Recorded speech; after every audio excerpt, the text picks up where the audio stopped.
सुरत महानगरपालिका संचालित Suman high school number 6 इयत्ता 9वी, विषय सामाजिक विज्ञान, प्रकरण 9 मूलभूत हक्क, मूलभूत कर्तव्य आणि राजनीतीचे मार्गदर्शक सिद्धांत। पहिल्या भागामध्ये आपण बघितलं मूलभूत हक्क, दुसऱ्या भागामध्ये आपण बघितलं मूलभूत कर्तव्य। आता तिसऱ्या भागामध्ये आपल्याला बघायचं आहे राजनीतीचे मार्गदर्शक सिद्धांत। राजनीतीचे मार्गदर्शक सिद्धांताचा समावेश घटनेच्या 4थ्या भागांमध्ये करण्यात आलेला आहे। या मार्गदर्शक सिद्धांताचा उद्देश वर्तमान म्हणजे आजच्या काळामध्ये आणि भावी केंद्र म्हणजे भविष्यात राज्य सरकारास वेगवेगळ्या नीतिविषयक क्षेत्रात कोणकोणत्या नीती घडवाव्या, वेगवेगळ्या क्षेत्र असतात, आर्थिक क्षेत्र असेल, सामाजिक क्षेत्र असेल, तर अशा क्षेत्रांमध्ये वेगवेगळ्या नीती घडवायच्या असतात आणि या संबंधी मार्गदर्शन देण्याचं काम राजनीतीचे मार्गदर्शक सिद्धांत करत असतात। हे सिद्धांत मार्गदर्शक आहेत, मार्ग दाखवण्याचं काम त्या ठिकाणी करत असतात आणि त्याची अंमल करण्यासाठी किंवा अंमलबजावणी करण्यासाठी राज्य सरकार बांधील नाही।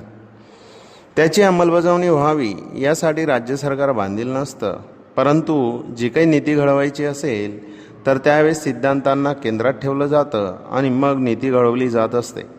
त्याची अंमलबजावणी करण्याचं नैतिक कर्तव्य हे राज्याचं या ठिकाणी असतं। या सिद्धांताचा सर्वात महत्त्वाचा उद्देश सर्वांना राजकीय, सामाजिक आणि आर्थिक न्याय मिळत राहील अशी समाजरचना स्थापन करण्याचा आहे। भारतातील जेही नागरिक असतील अशा सर्व नागरिकांना राजकीय न्याय मिळत राहावा, सामाजिक न्याय मिळत राहावा, आर्थिक न्याय मिळत राहावा अशी समाजरचना स्थापन करण्याचा उद्देश राजनीतीच्या मार्गदर्शक सिद्धांताचा आहे। राज्याच्या उद्देश आणि ध्येयपूर्तीसाठी राज्याची नीती घडवण्यात राज्यांना दिशासूचन देण्याचं कामसुद्धा करत असतात। न्यायतंत्राद्वारे, न्यायतंत्र वेगवेगळं असतं देशामध्ये। जर आपण बघितलं सर्वोच्च शिखरावर सर्वोच्च न्यायालय, त्याच्या नियंत्रणाखाली उच्च न्यायालय, त्याच्या नियंत्रणाखाली जिल्हा न्यायालय, त्याच्या नियंत्रणाखाली तालुका न्यायालय। या सर्व न्यायतंत्राद्वारा या सिद्धांतांना अंमलात आणण्याची व्यवस्था घटनेमध्ये नाही। या राजनीतीच्या मार्गदर्शक सिद्धांतांना अंमलात आणण्याची व्यवस्था कुठल्याही प्रकारे घटनेमध्ये नाही। या मूलभूत सिद्धांताद्वारा आपणास कोणत्याही प्रकारचं कायदाकीय पाठबळ मिळत नाही। हे मूलभूत सिद्धांत आहेत, ते राबवावे, त्याची अंमलबजावणी व्हावी यासाठी कुठल्याही प्रकारचं कायदाकीय पाठबळ मिळत नसतं किंवा कायदाकीय उपाय प्राप्त होत नाही। म्हणजे कोणीही न्यायालयात त्या ठिकाणी याच्या संदर्भात जाऊ शकत नाही। तरीसुद्धा राज्यातील कायदे घडवण्याच्या वेळेस ज्या वेळेस राज्याचे कायदे घडवायचे असतील, त्याचं संचालन करायचं असेल तर त्यासाठी राजनीतीचे मार्गदर्शक सिद्धांत महत्त्वाचे आहेत। कित्येक हक्कांचा समावेश घटनेतील मूलभूत हक्कात केलेला आहे, परंतु ते तात्कालिक देण्यासारखे होते। परंतु दुसऱ्या बऱ्याच हक्कांचा समावेश राजनीतीच्या मार्गदर्शक सिद्धांतात करण्यात आलेला आहे। जसजशी राज्यव्यवस्था सुदृढ आणि मजबूत होत जाईल तसतसं भविष्यामध्ये हे हक्क देत जाण्याचा घटनासभेचा विचार होता। डॉक्टर बाबासाहेब आंबेडकर यांनी त्याचं महत्त्व दर्शवता त्यास देशाच्या शासनाचे पायारोपी सिद्धांत असे म्हटले होते। राजनीतीच्या मार्गदर्शक सिद्धांतांना डॉक्टर बाबासाहेब आंबेडकर यांनी देशाच्या शासनाचे पायारूपी सिद्धांत आहेत असं म्हटलं होतं। आपल्या घटनेत राजकीय लोकशाही स्थापण्याचा आपण प्रयत्न केलेला आहे, परंतु राजकीय लोकशाही ही सामाजिक आणि आर्थिक लोकशाहीच्या स्थापनेशिवाय अपूर्ण आहे। कारण सामाजिक लोकशाही पूर्ण व्हावी, आर्थिक लोकशाही पूर्ण व्हावी तरच राजकीय लोकशाही पूर्ण होऊ शकते। म्हणून म्हटलं जातं की सामाजिक आर्थिक लोकशाहीच्या स्थापनेशिवाय राजकीय लोकशाही अपूर्ण आहे। या मार्गदर्शक सिद्धांतांना वेगवेगळ्या विभागात दर्शवून माहिती मिळवूया। 1. आर्थिक नीतीच्या संदर्भात सिद्धांत। आर्थिक नीती घडवणीमध्ये अनेक महत्त्वाचे सिद्धांत समाविष्ट करण्यात आलेले आहेत, जे खालीलप्रमाणे आहेत। 1. सर्व नागरिकांचं महत्तम कल्याण आणि श्रेय साधलं जाईल या रीतीने समाजात भौतिक संस्थेची मालकी आणि नियंत्रणाचं वितरण करणं। आज भारतातील नागरिक असतील तर यांचं जास्तीत जास्त कल्याण या ठिकाणी साधलं जाईल अशा प्रकारचा प्रयत्न या ठिकाणी करायला हवा। भौतिक संसाधनं असतील तर या संस्थांची मालकी याचंही नियंत्रण करणं, संसाधन असतील त्यांचं नियंत्रण करणं, त्याचं वितरण करणं हे सुद्धा गरजेचं आहे। 2. संपत्ती आणि उत्पन्नाच्या साधनांच्या कोणत्याही निश्चित समूह किंवा वर्गात केंद्रीकरण न व्हावं अशी अर्थव्यवस्था रचण्यासाठी राज्य प्रयत्न करेल। सहसा जर आपण बघितलं तर अशी अर्थव्यवस्था निर्माण करायला हवी राज्य सरकारने की ज्या ठिकाणी संपत्ती आणि उत्पादनाचे साधन असेल तर ते कोणत्याही वर्गामध्ये किंवा समूहामध्ये केंद्रीकरण होऊ नये. 3. पुरुष आणि स्त्रियांना समान कामासाठी समान वेतन मिळावं असा प्रयत्न राज्य करेल. पुरुष आणि स्त्री समान काम करत असतात आणि समान काम करत असल्याने त्यांना समान पगार किंवा समान वेतन मिळावं असाही प्रयत्न राज्य सरकारला करायचा आहे. 4. कार्यस्थळी कामगारांचं आरोग्य टिकून राहील अशा मानवीय परिस्थितीचं सर्जन करणं. वेगवेगळे कामगार असतात, वेगवेगळ्या क्षेत्रांमध्ये कामं करत असतात, त्यांचं आरोग्य चांगलं राहावं अशा परिस्थितीचं सर्जन त्या ठिकाणी करायला हवं, निर्माण करायला हवं. स्त्री पुरुष वर्ग आणि कोवड्या वयातील बालकांची आर्थिक मजबुरी असते आणि आर्थिक मजबुरीमुळेच त्यांना त्या ठिकाणी कामधंदे करावे लागत असतात. अशा वेळेस त्यांचं आरोग्य खराब होईल, त्यांच्या आरोग्यास हानी पोहोचेल. अशा स्थळी धोकादायक कार्य करावी न लागावी यासाठी राज्य सरकारने प्रयत्न करणं गरजेचं आहे. 5. औद्योगिक एकमाच्या संचालनात कामगारांच्या सहभागीदारीसाठी राज्य प्रयत्न करेल. औद्योगिक एकम असेल त्या ठिकाणी औद्योगिक एकम किंवा कारखाने यांचं संचालनमध्ये कामगार असतील तर या कामगारांचं सुद्धा सहभागीदारी असली पाहिजे असा प्रयत्न राज्य सरकारने करायला हवा. 6. बालकांचं आर्थिक लाचारीमुळे कोणत्याही प्रकारचं शोषण न व्हावं, ते स्वस्थ आणि स्वतंत्ररित्या गौरवप्रद स्थितीमध्ये आरोग्याचा विकास साधू शकतील यासाठी आवश्यक संधी आणि सवलती मिळवून देण्यासाठी राज्य सरकार त्या ठिकाणी प्रयत्न करेल. 7. स्त्रियांना प्रसूतीच्या वेळी आवश्यक रजा त्या ठिकाणी दिल्या पाहिजेत, आवश्यक सवलती असतील त्या दिल्या पाहिजेत. कामगार राज्य विमा कायदा असला पाहिजे, बोनस कायदा, तसेच प्रसूतीच्या रजेचा कायदा, ग्रॅच्युटी कायदा वगैरे कायदे मानवीय धोरणानुसार स्त्रियांना मिळावे या उद्देशानेच घडविण्यात आलेले आहे. 8. कृषी आणि पशुपालनाचा आधुनिक आणि वैज्ञानिक आधारावर विकास होईल अशी व्यवस्था करण्याचा राज्य प्रयत्न करेल. गाय असेल, वासरू असेल यांची सामान्य या ठिकाणी केली पाहिजे. अन्य दुधाळ प्राणी असेल त्यांचीही सामान्य या ठिकाणी केली पाहिजे. भारवाहक प्राणी असतील त्यांच्या वंशाची सुद्धा सामान्य या ठिकाणी केली पाहिजे.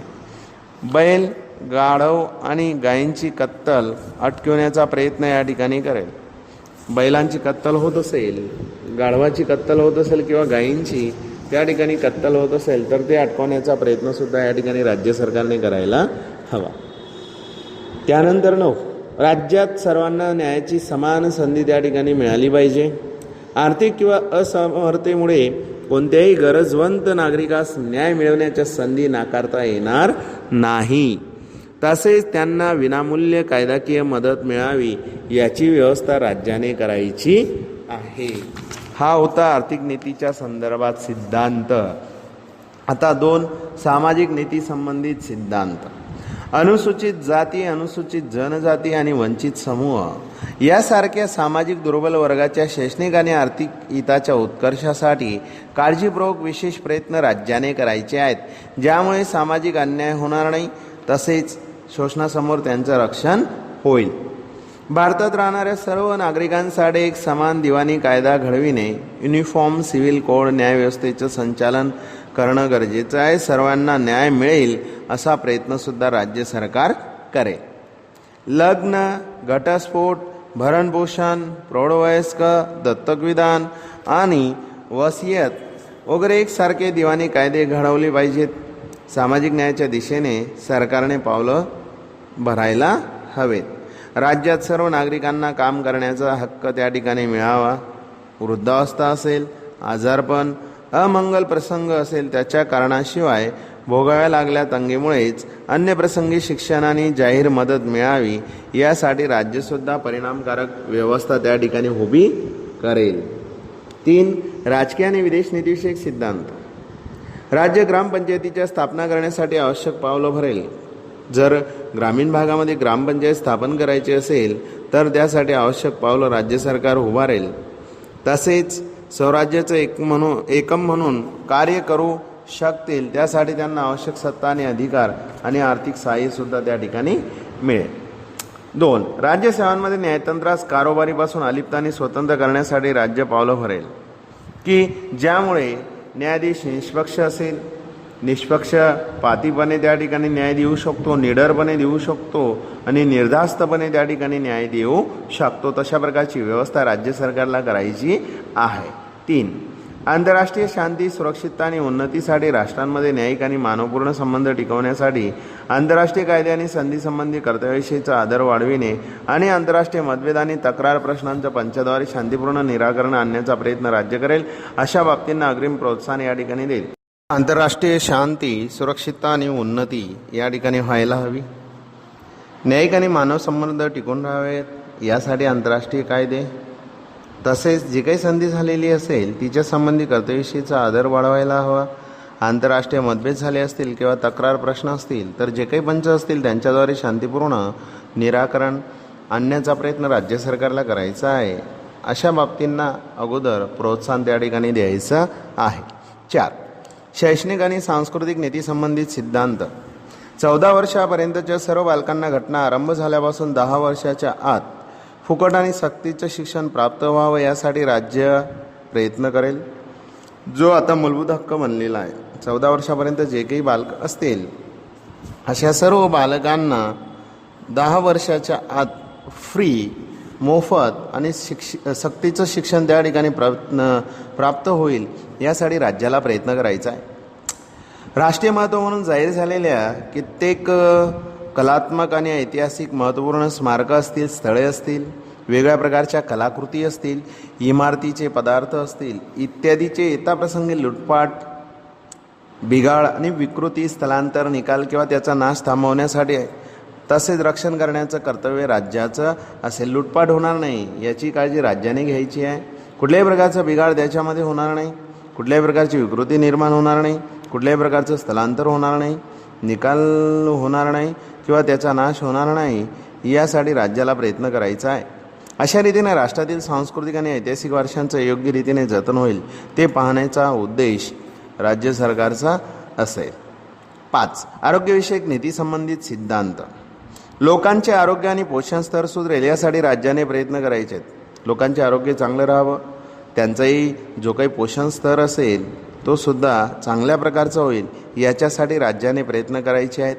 तसेच जाहीर आरोग्य आणि जनसौख्य असेल त्याच्यात वाढ करायची आहे. यास राज्य स्वतःचं प्राथमिक कर्तव्य समजेल. 2. आरोग्यासाठी हानिकारक असे कैफी पदार्थ, वेगवेगळे कैफी पदार्थ असतात, पेय असेल, नशायुक्त मादक द्रव्य असतील तर राज्य प्रतिबंध ठेवण्याचा प्रयत्न त्या ठिकाणी करेल. औषधीय हेतूव्यतिरिक्त मादक पेय असेल, ड्रग्स असतील अथवा नशायुक्त पदार्थांचा उपयोग असेल त्याच्यावर सुद्धा राज्य सरकार प्रतिबंध ठेवेल. 3. देशाच्या पर्यावरणाचं रक्षण होईल, त्यात आवश्यक सुधारणा होतील यासाठी राज्य प्रयत्न करेल. आज आपल्या देशामध्ये जे काही पर्यावरण असेल त्याचं रक्षण करण्याचा प्रयत्नसुद्धा राज्य सरकारला करायचा आहे. त्याच्यामध्ये काही आवश्यक सुधारणा करायच्या असतील त्यासाठी सुद्धा राज्याला प्रयत्न करायचे आहे. देशातील जंगले आणि वनसृष्टीचं रक्षण होण्यासाठी सुद्धा राज्याला विशेष प्रयत्न त्या ठिकाणी करायचे आहेत. 4. कामगारांना कामाच्या स्थळी आरोग्यप्रद म्हणजे चांगल्या प्रकारचं वातावरण त्या ठिकाणी मिळावं, तसेच विश्रांतीच्या वेळामध्ये सामाजिक आणि सांस्कृतिक विकास त्या ठिकाणी होईल याची पूर्ण संधी त्यांना द्यायला हवी, जेणेकरून त्यांचं मानसिक स्वास्थ्यासाठी मनोरंजनाची सुविधा त्यांना मिळत राहावी असाही प्रयत्न राज्याला या ठिकाणी करायचा आहे असंही या ठिकाणी सांगितलेलं आहे. अशा प्रकारे राज्यनीतीच्या मार्गदर्शक सिद्धांताचा हेतू अशी समाज व्यवस्था आणि राज्य व्यवस्था उभी करण्याचा आहे की ज्यात शक्य होईल तेवढ्या सत्तेचं विकेंद्रीकरण त्या ठिकाणी करायला हवं. सत्तेचं विकेंद्रीकरण म्हणजे सत्ता अनेक ठिकाणी विकेंद्रीकरण व्हायला हवी. धार्मिक आणि जाती आधारित भेदभावाशिवायच्या समाजरचनेचं समतोलत्व, शोषणमुक्त आणि कल्याणलक्षी समाज व्यवस्था आणि अर्थव्यवस्था स्थापण्याचा उद्देश आहे. म्हणजे कुठल्याही प्रकारची समाजव्यवस्था असेल तर ती शोषणमुक्त असली पाहिजे, त्या समाजव्यवस्थेचं कल्याण त्या ठिकाणी साधलं पाहिजे. अर्थात सामाजिक लोकशाहीच्या आणि आर्थिक लोकशाहीच्या स्थापनेचा उद्देश आहे. सामाजिक सुरक्षिततेद्वारा समाजातील दुर्बल वर्गाच्या उत्कर्षासाठी विविध कल्याणकारी योजनांचा अंमल राज्याने करायचा आहे. सामाजिक सुरक्षिततेद्वारा समाजामध्ये अनेक दुर्बल घटक आहेत. या दुर्बल घटकांचे किंवा वर्गांचा उत्कर्ष या ठिकाणी करायचा आहे, त्यांचं कल्याण त्या ठिकाणी साधायचं आहे. यासाठी वेगवेगळ्या कल्याणकारी योजना सरकारने राबवलेल्या आहेत, त्याची अंमलबजावणी राज्याने करायची आहे अशी अपेक्षा राज्याकडून ठेवण्यात आलेली आहे. लोकशाही फक्त राजकीय क्षेत्रापुरता सीमित न राहता सामाजिक आणि आर्थिक क्षेत्रापर्यंत त्याचं विस्तरण झालं पाहिजे. ज्याद्वारे शोषणमुक्त आणि अन्यायमुक्त अशा समतोल आणि न्यायिक समाज व्यवस्थेचं स्वप्न साकार होईल असे करण्याची जबाबदारी सुद्धा राज्य सरकारवर या ठिकाणी सोपवण्यात आलेली आहे. मूलभूत हक्क राज्याच्या सत्तेस मर्यादित करत असतात. नागरिकांना मूलभूत हक्क राज्यघटनेने दिलेले आहेत आणि हेच हक्क सत्तेला मर्यादित करण्याचं काम करत असतात. परंतु राज्यनीतीचे मार्गदर्शक सिद्धांत राज्याच्या सत्तेचा विस्तार करण्याचा प्रयत्न त्या ठिकाणी करत असतात. मूलभूत हक्क राजकीय लोकशाही स्थापित करत असतात आणि सिद्धांत सामाजिक आणि आर्थिक लोकशाहीस परस्पर स्थापित करण्याचं ध्येय पाळत असतात. त्यांच्यामध्ये कोणत्याही प्रकारचा विरोध नसतो. ते परस्परात त्या ठिकाणी पूरक असतात.